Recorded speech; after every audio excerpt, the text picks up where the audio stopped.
لا بالمعنى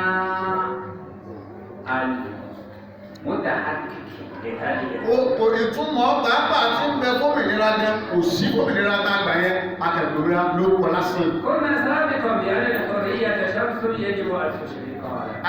wọ́n láti sọ síwájú lẹ́ta bá gbàgbé pé a ń bá ń pè lómìnira yìí òòrùn ní túláàsì oṣù gbọdọ̀ lọ. ويجب كذلك أيضا أن يستفيد كل الناس من شروق الشمس. gbogbo èèyàn pátá yóò sì ṣàǹfààní bó òun bá ti yọ ọ̀sẹ̀ tí ò ní ṣàǹfààní pé ọ̀sẹ̀ tí ò ní rí pé òun rẹ̀ púpọ̀ láǹfààní kẹjú sí látara òun tó wáyé. إلا أننا في نيجيريا نحن نياجر يا عباد الله. wọ́n jẹ́ pé àwa lórílẹ̀-èdè àwọn nàìjíríà لا نستفيد بصفة كاملة شاملة لهذه الحرية. ohun òmìnira tó yọ lórílẹ̀-èdè nàìjíríà sí àwa yìí àràǹfààní kankan gbogbo àǹfààní pé èèyàn gómìnira ní ààrẹ. كأن هذه الحرية مضرة. ọkàn jẹ́ kódà àtúbọ̀ ẹgbẹ́ máa dára máa láti ká máa bí mọ̀ra pé kí la gómìnira ọ̀hún sí kẹ́ kí la wà bẹ̀ sí kẹ́ ta gómìnira sí. وذلك لأسباب كثيرة. nítorí àwọn okùnfà ìdíkọ̀ pọ̀ gan. من هذه الأسباب يا عباد nínú àwọn الله tó fà láti bí mọ̀ra pé kí la gómìnira sí. أننا كأننا كنا أطفالا بيد الأمهات ohun tó fà ní pé التي ترضعنا. àwọn tó fà ní pé àti ẹ̀fẹ́ ẹyẹ àgbò àyàtọ̀ sọ́mọ òkú òlò tí a rẹ̀ gbé lọ́dún tó fún lọ́mú dọ́ta ti gómìnira. والولد ينفجر ọmọ tó bá sì mú tó bá pẹ́ yọ padà jánu ọmú tẹ̀lé. عندما حان وقت الإنفاق. nígbà tásìkò kọjá lọ́mú bá tó yọ sásì jánu ọmú lọ́dọ̀ ìyá rẹ̀ ṣùgbọ́n wọ̀ jánu ọmú nígbà tí wọ́n ti bá mú nàìjíríà bá yọ àsáde yìí mọ̀ lẹ́nu.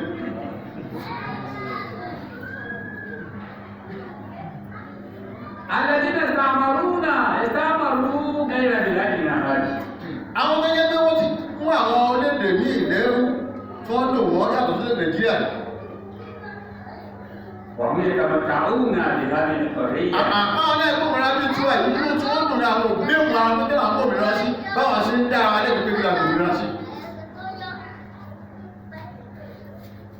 لهذا يا عباد الله nítorí ìdílé ìgbàlódé sọ̀rọ̀ ọ̀rọ̀. حريتنا هذه حرية ناقصة. òmìnira tá a gbà yí owó bí wọ́n gbà fún yẹn ní 30% ní ọ̀pọ̀ pásmáàkì. من أجل الحرية يا عباد الله. nítorí òmìnira tí àwọn ìgbàlódé sọ̀rọ̀ ọ̀rọ̀. مما يجب علينا ويفرض علينا يا عباد الله ألا ننسى أولئك السادة.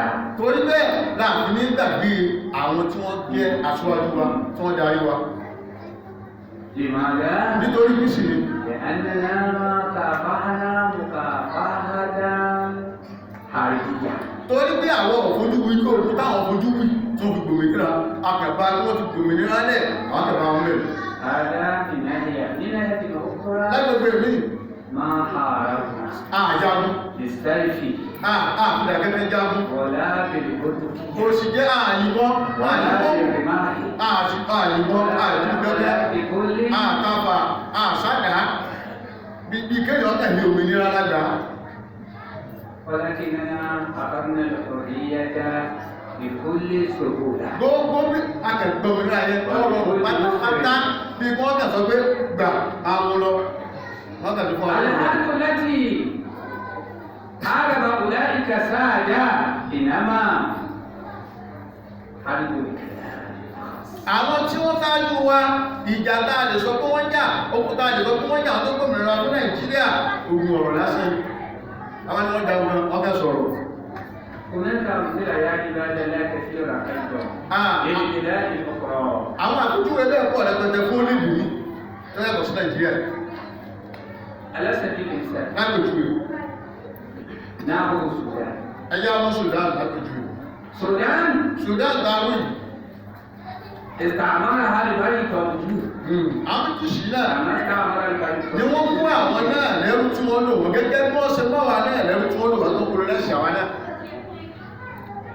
حاولوا للتحرر ولتحرير البلاد ولكنهم ما نجحوا. wọ́n ṣe wàhálà gan ọ̀pùtí náà láì mọ́ ilé ìgbà lórí pé àníṣẹ́ àwọn náà fẹ́ gba òmìnira ṣùgbọ́n wọn ò yege lórí wọn ò rí gbà. إنما بعض العلماء والشيوخ في السودان ọmọ ìjọba àwọn apá kan náà àwọn afá àwọn onímọ̀ àwọn àgbàlagbà aṣáájú ẹ̀sìn ní Sudan. هم الذين قاموا أول قيام لتحرير البلاد. àwọn ni wọ́n kọ́kọ́ dìde pé kí ló ní tá a máa jẹ́ orúkọ ẹ̀ náà lọ báyẹn náà ní ọdún ọ̀gá ẹ̀ náà ní ọdún òmìnira àwọn kọ́kọ́ dìde tí wọ́n jà ìgbé afẹ́ gómìnira. واحد منهم سلك مسلكا عجيبا. ẹnìkan ló ní orin lórí ìrìn tó lágbára tó le nínú wọn. وكافح وناضل بما يسمى بطريقة غير معروفة. lórí هذا الشيء ẹni dáwì ó ṣe wàhálà gan ọmọdúnwìn ní ogun ó sì ojú ọ̀nà tó sìn tó fi tún ọdún padà pẹ̀lú wàhálà tí wọ́n ṣe ojú ọ̀nà tí ọ̀bá ìlara wọn. هذا الرجل كان رجلا سفيا. ẹni dáwì ìṣòfin ní ìṣòfin lòun. له مريدون. ó ní àwọn mùrìdùn àwọn tí wọ́n ń tẹ̀lé káwọn náà ń gbé òkú àwọn fẹ́ dàbí tiẹ̀. وماذا فعل؟ kí ló wá ṣe? أول ما فعل أو أول ما قام به هو أن أمر جميع المريدين بأن على كل واحد منهم التوجه نحو الجبر ويأتي ما يسمى بالعفو.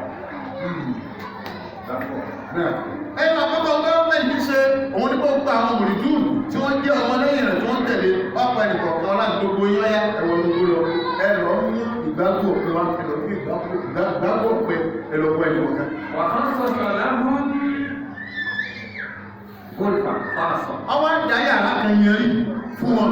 كل ما يأتي بهذه المطلوبة يضعها في تلك ẹni ọba ti mú gbàgbọ́ ọ̀pẹ tiẹ̀ nínú yẹn ọ̀bẹ̀lẹ̀ sọ pé bàbá àbíṣe òkúta ní wọ́n náà yàrá ìdíwà lọ́wọ́ sí. إلى أن امتلأت تلك الغرفة. wọ́n wá mú wá lọ́pọ̀ ọ̀kan méjèèjì tí yàrá ìdí kún fún gbàgbọ́ ọ̀pẹ.